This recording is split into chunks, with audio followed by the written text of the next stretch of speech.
സംസ്ഥാനത്ത് പാചകവാതക ലഭ്യതയിൽ കടുത്ത പ്രതിസന്ധി തുടരവേ തിരുവനന്തപുരം ചാലയിലെ വി.എസ്. ഹോട്ടലിൽ നിന്ന് ഗ്യാസ് സിലിണ്ടറുകൾ മോഷണം പോയിരിക്കുന്നു.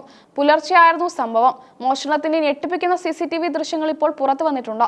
ഇത് വ്യാപാരികൾക്കിടയിൽ വലിയ ആശങ്കയാണ് പടർത്തുന്നത്. വെള്ള നിറത്തിലുള്ള ചാക്കുമായി എത്തിയ മോഷ്ടാവ് വളരെ ആസൂത്രിതമായാണ് മോഷണം നടത്തിയത്. ആദ്യം ഹോട്ടലിലെ ഫ്യൂസ് ഊരി വൈദ്യുതി ബന്ധം വിച്ഛേദിച്ചു. തുടർന്ന് ചാക്ക് കൊണ്ട് മുഖം മറച്ചാണ് ഇയാൾ ഉള്ളിലേക്ക് കടന്നത്. കയ്യിൽ കരുതിയ ടോർച്ചിന്റെ സഹായത്തോടെ ഹോട്ടലിലെ ഓരോ മൂലയും പരിശോധിച്ചു. നേരിട്ട് അടുക്കളയിലേക്ക് നീങ്ങിയ മോഷ്ടാവ് അവിടെ ഉണ്ടായിരുന്ന ഗ്യാസ് സിലിണ്ടറുകൾ കൈക്കലാക്കി കടന്നു കളയുകയായിരുന്നു. സംഭവത്തിൽ ഫോർട്ട് പോലീസിൽ ഹോട്ടലുടമ പരാതി നൽകിയിട്ടുണ്ട്. പശ്ചിമേഷ്യയിലെ യുദ്ധ സാഹചര്യം മൂലം രാജ്യത്ത് LPG വിതരണത്തിൽ വലിയ തടസ്സങ്ങൾ നേരിടുന്നുണ്ട്.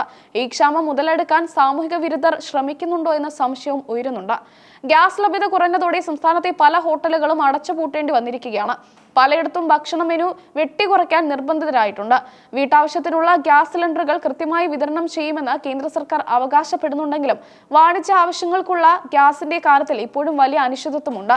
ഹോട്ടൽ റെസ്റ്റോറന്റ് മേഖലകൾക്ക് ഇത് വലിയ സാമ്പത്തിക പ്രതിസന്ധിയാണ് സമ്മാനിക്കുന്നത്.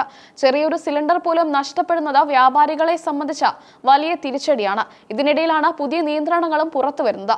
ഗ്രാമീണ മേഖലകളിൽ LPG ബുക്കിംഗ് ഇടവേള 45 ദിവസമായി ഉയർത്തിയിരിക്കുകയാണ്. നഗരപ്രദേശങ്ങളിൽ ബുക്കിംഗ് ഇടവേള 25 ദിവസമായി തന്നെ തുടരുമെന്നാണ് പെട്രോളിയം മന്ത്രാലയത്തിന്റെ അറിയിപ്പ്.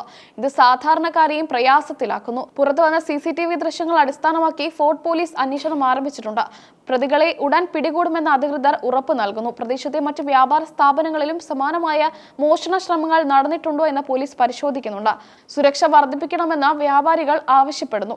സംസ്ഥാനത്ത് നിലനിൽക്കുന്ന ഗ്യാസ് ക്ഷാമം ലഘൂകരിക്കാൻ അടിയന്തര ഇടപെടൽ ആവശ്യമാണെന്ന് വിവിധ സംഘടനകൾ സർക്കാരിനോട് ആവശ്യപ്പെട്ടിട്ടുണ്ട്. വിതരണത്തിലെ ക്രമക്കേടുകൾക്കെതിരെയും പൂഴ്ത്തിവെപ്പിനെതിരെയും കർശനമായ ജാഗ്രത പുലർത്താൻ എൻഫോഴ്സ്മെന്റ് സംഘങ്ങൾക്ക് നിർദ്ദേശം നൽകിയിട്ടുണ്ട്. ഈ സാഹചര്യത്തിൽ വ്യാപാരികളും പൊതുജനങ്ങളും കൂടുതൽ ജാഗ്രത പാലിക്കണമെന്ന് പോലീസ് അഭ്യർത്ഥിക്കുന്നു. ഗ്യാസ് സിലിണ്ടറുകളുടെ സുരക്ഷയ്ക്കായി പ്രത്യേക മുൻകരുതലുകൾ സ്വീകരിക്കണം. പ്രതിസന്ധി ഘട്ടത്തിൽ ഇത്തരത്തിലുള്ള മോഷണങ്ങൾ വർദ്ധിക്കുന്നത് ക്രമസമാധാന പ്രശ്നമായി മാറിയിരിക്കുകയാണ്. പോലീസ് നിരീക്ഷണം ശക്തമാക്കുമെന്നാണ് സൂചന. ചാലയിലെ ഈ മോഷണ സംഭവം ഗ്യാസ് ക്ഷാമം നേരിടുന്ന സാധാരണക്കാരുടെ ജീവിതത്തെ എത്രത്തോളം ബാധിക്കുമെന്നത് കണ്ടറിയണം.